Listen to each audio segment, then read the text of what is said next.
Okay, so our next regional area is called the Deep South. And our author, Woodard, notes the Deep South was established by English slave lords from Barbados. And Barbados is a Caribbean island controlled by the British. It was one of those sugar cane producing islands, part of the triangular trade between slaves from Africa taken to the Caribbean to work the sugarcane plantations. That was eventually made into a sweetener called molasses that was sent throughout the other British colonies in America, then traded for lumber, furs, other natural resources that were sent back to England. Okay, so the states that are part of what is known as the Deep South include Alabama, Florida, Mississippi, Texas, Georgia, South Carolina, and they're all part of what's called the Deep South. There is a distinct regional accent of people from the Deep South.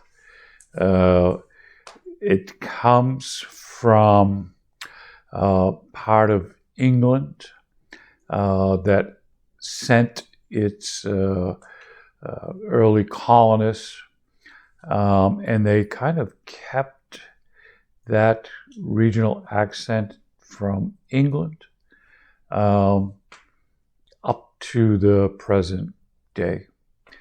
In the same way that Yankeedom has its own distinct regional accent from English peoples from other parts of England that settled in the northern states. Again, having its own distinct regional dialect that has been kept in part even up to today. Okay, so the Southern culture has been and remains generally more socially conservative than the rest of the country.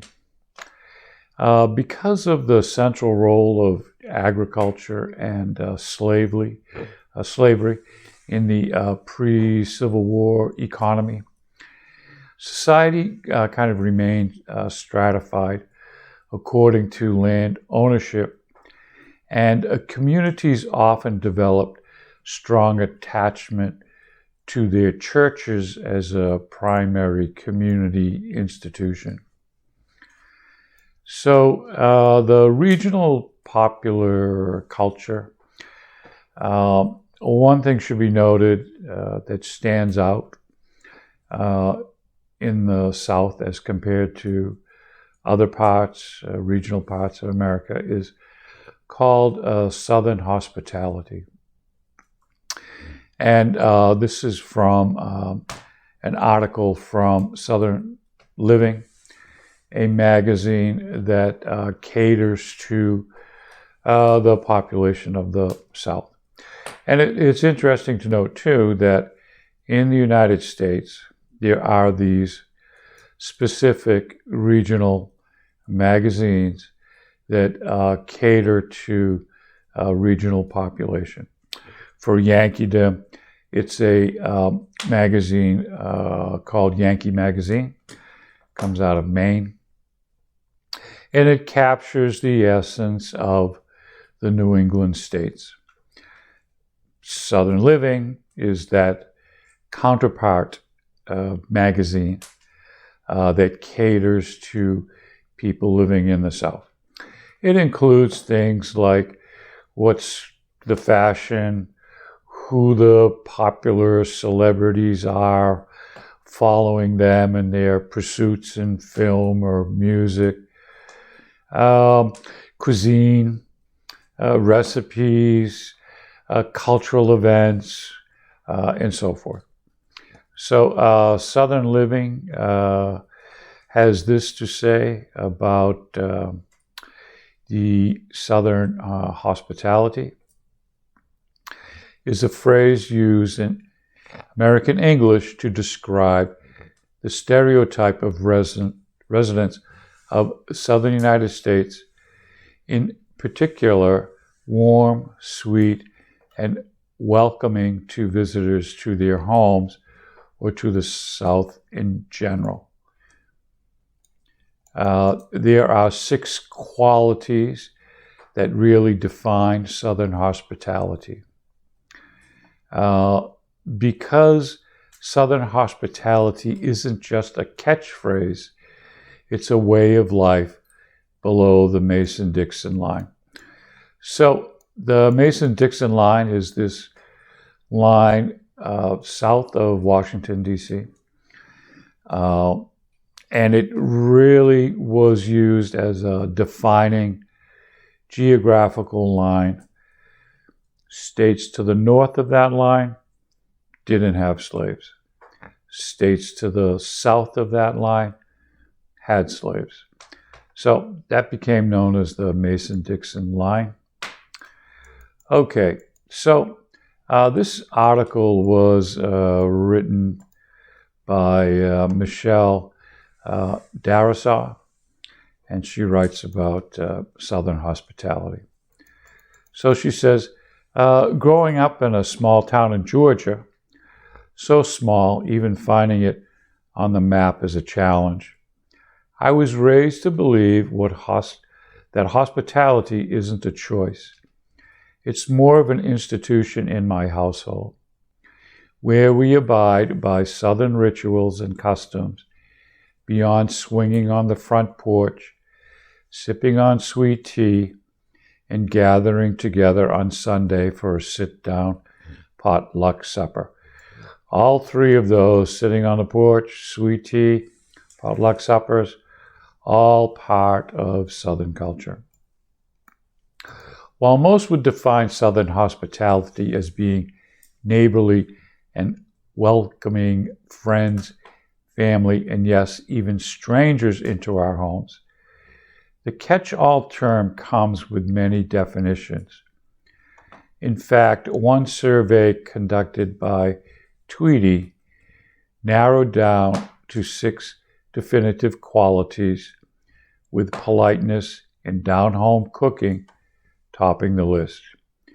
Here we explored those 6 primary characteristics of Southern hospitality that are as consistent as our famously hot summers. 1. Politeness. Despite what society says, there is still a place for manners in the South. Before most children are taught how to spell or how to count, they learn these few magic words. Yes, ma'am. No, sir. Please, and thank you. The idea is that if we're taught at a young age how to be polite, it'll carry us through the rest of our lives as adults. And because we love company, and admittedly talking, conversations with loved ones and guests are never rushed. The motto in the South is, "What's the hurry?" And that is certainly reflected in the way and pace in which we speak and engage with other people. Totally different than, let's say, New York, Boston, Chicago. Everybody's in a hurry. Let's get it done. Move on. Don't waste time. The South, absolutely the antithesis of that. Okay, good home cooking. Entertaining and delicious food go hand in hand in the South. Every Southern woman knows how to whip up a warm peach cobbler or a classic hummingbird cake. We make no apologies for loving our tub of lard and embracing tradition in the kitchen, often preparing time-tested recipes passed down through generations. Our thinking in the South is that one dish is never enough because you never know when you'll have unexpected guests or relatives for dinner.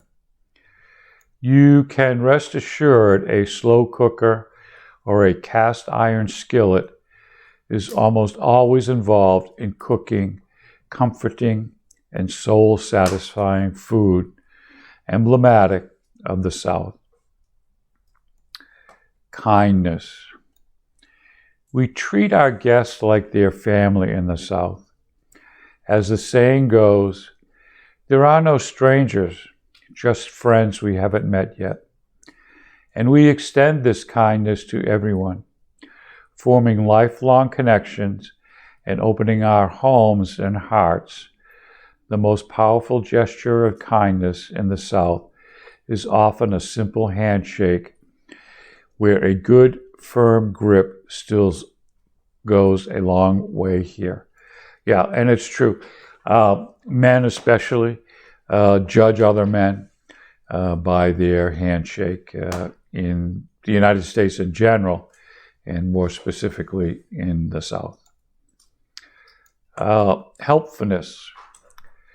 You can forget about fixing your own plate or helping with the dishes as a guest in a Southern home. We take pride in preparing a home-cooked meal, serving company, and cleaning up once we hang up our guests' hats. We're gracious enough to lend a hand to our neighbor, and we're always willing to offer directions if you're lost on some old back road. That is, if you don't mind hearing a few stories or settling for navigation guided by town landmarks. Charm. What some deem as charming is just the natural Southern way of being kind, witty, and considerate to everyone we encounter, whether it be at the post office, grocery store, or at church. Having grace under pressure and making others feel welcome and comfortable is also part of the Southern charm. Yes, we take our pleasantries very seriously in the South, and we hate saying goodbye to guests that come over. But eventually, we're willing to wave them off like a polite host should, with the colloquial promise of, "Y'all come back now, you hear?" So true. It is so true. Going into a shop or the supermarket, don't be surprised if total strangers strike up a conversation with you. Charity. The golden rule in the South is to do unto others as you would have them do unto you, without expecting reciprocation. Southerners don't give or dole out favors as an obligation, but we do it out of courtesy, respect, and mere habit, in hopes that you'll return again and again. Okay, so that's kind of our 6 points of Southern hospitality. It really is true. And we're going to talk about a movie called Gone with the Wind in just a minute that really exemplifies those Southern cultural friendliness and politeness. But first, we're going to talk a little bit about cuisine, a couple of things that were kind of mentioned in that article. So one of the more popular drinks in the South is iced tea, and it's called sweet iced tea, and it's really sweet. So iced tea is a commonly associated with the South, specifically sweet tea or brewed iced tea sweetened with granulated sugar has traditionally been served in the South. Another is peach cobbler. Today, peach cobbler is a traditional dessert served in the deep South, usually accompanied by a scoop of vanilla ice cream. Georgia, the state of Georgia's nickname is the Peach State because of its reputation for producing the highest quality peach. Georgia-grown peaches are recognized for their superior flavor, texture, appearance, and nutritional quality. Another thing that was mentioned was called hummingbird cake, and it's a banana pineapple spice cake common in southern United States. By the way, pineapple does not come from the South, but in fact comes from Hawaii. Another part of Southern cuisine, an alcoholic drink called the mint julep. It is the official drink of the Kentucky Derby, but a mint julep is a mixture consisting of bourbon, which is a kind of whiskey, sugar, water, crushed or shaved ice, and fresh mint, an herb called mint. It's associated with American South and the cuisine of southern United States. All right, so let's talk a little bit about some movies that kind of exemplify the South. And that movie is called Gone with the Wind. It was produced back in 1939, and it's a American epic historical romance film adapted from a book written in 1936, a novel by Margaret Mitchell. And it's set in the American South against the backdrop of the American Civil War and Reconstruction era. And the film tells the story of Scarlett O'Hara, a strong-willed daughter of a Georgia plantation owner. And it follows her romantic pursuit of Ashley Wilkes, who is married to his cousin,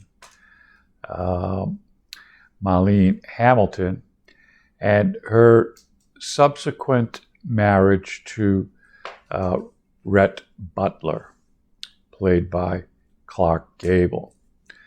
The leading role, Scarlett O'Hara, was played by Vivian Leigh, and Olivia de Havilland played Melanie.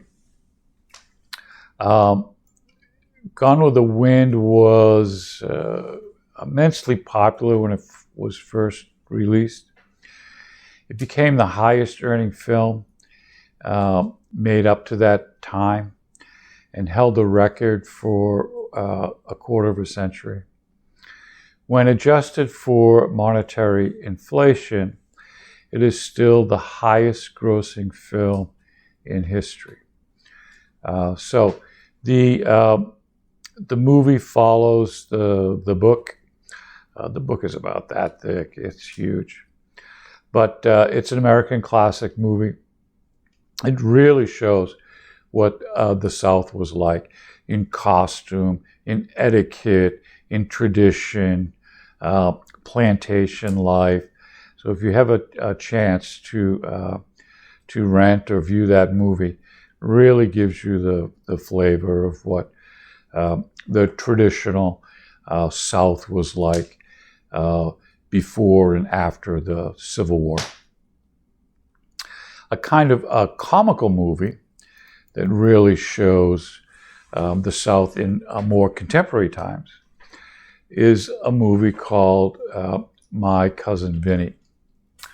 And it's about two college kids from New York City. They just graduated from high school. They got accepted to college in UCLA. And they're going to drive out from New York City across the country to college in California. And they decide to take the southern route.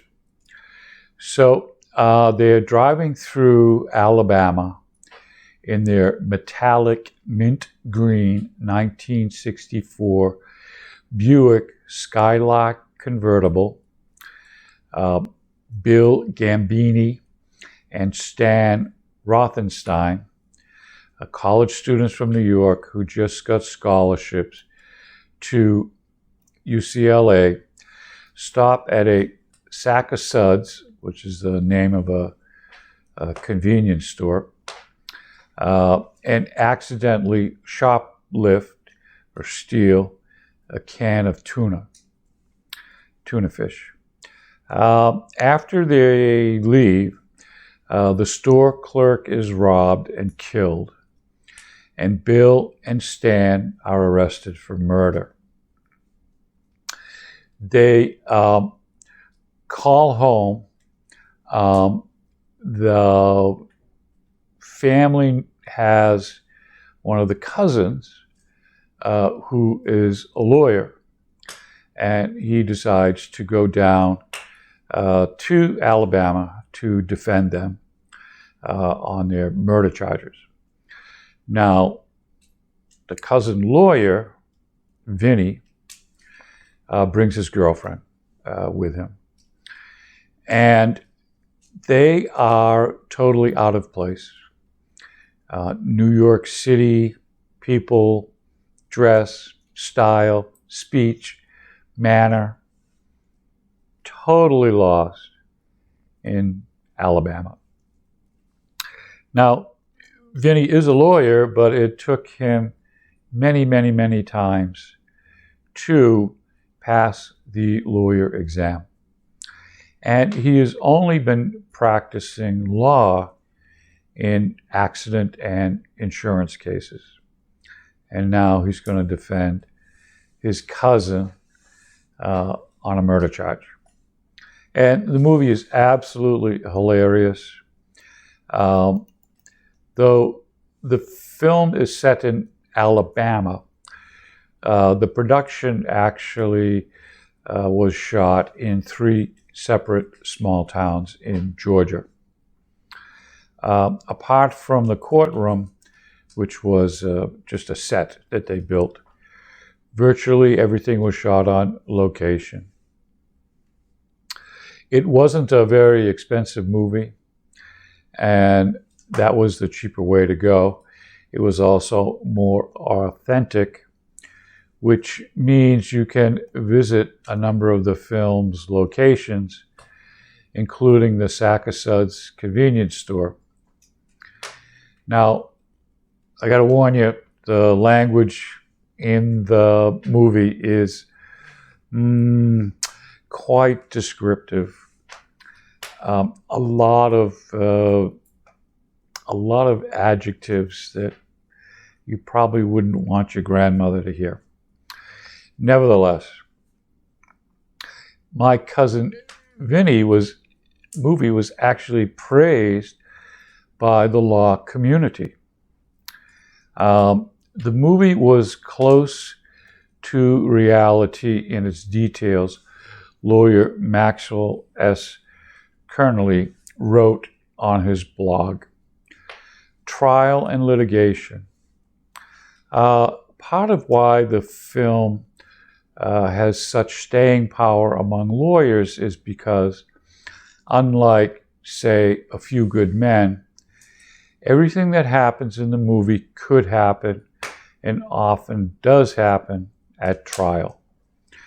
Professor Alberto Barnaby of the John Marshall Law School, who hands his students a list of law movies organized by category, puts My Cousin Vinnie under the category of education.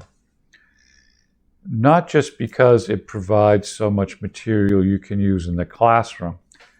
For example, you can use the movie to discuss criminal procedure, courtroom decorum, professional responsibility, unethical behavior, the role of the judge in a trial, efficient cross-examining, the role of expert witnesses, and effective trial advocacy. So the movie is even used in college law classrooms as an example of what to do or what not to do, or the peculiar parts of what a trial is all about. So if you ever have a chance to see the movie My Cousin Vinnie, be prepared for the language, but it is absolutely hilarious and a good learning model of what, number one, what the South is like in contrast to, let's say, somebody from New York City, but also the procedure of a trial in law. Okay, so the next category about the Deep South is music. And, excuse me, country music has its roots and originated in southern United States as early as 1920. Now, the list of country singers goes on and on and on. And we're going to talk a little bit more about that because it's really been, the genre's really been combined into what's called country and western. And they are different, and yet they are similar as well. So we'll spend a little bit more time on country and western music when we get to the western states. But for today, I just want to talk about one singer in particular, and her name is Dolly Parton. And Dolly Parton has been famous in country music. She's from Tennessee, and she is not only a singer but a songwriter, and she's doing absolutely great work in philanthropy as well. Now, she wrote a song called Jolene, and she sings it and she made it popular. But her goddaughter, Dolly Parton, is the godmother to another famous younger American singer, Miley Cyrus. And Miley Cyrus, although she's quirky and weird and strange and bizarre, actually does a great rendition of Dolly Parton's Jolene. And we have a quick music video on that. So share that with you. A couple of other things about the South. We're really kind of running out of time here, so I'll have to cut this short. College football is huge in the southern states. NASCAR racing, as we said before, NASCAR racing is the number one sport in America. Huge in the southern states. Something in fashion is called seersucker. And it's a kind of special cotton. It comes from India. Very lightweight. The British used to wear it for the hot, humid temperature of India when they were over there causing trouble. And it made its way to the United States and has become a standard fashion in the southern states, because the southern states are so humid in the summertime. So let's see. Okay, so that kind of sums up our little introduction to the region of the Deep South.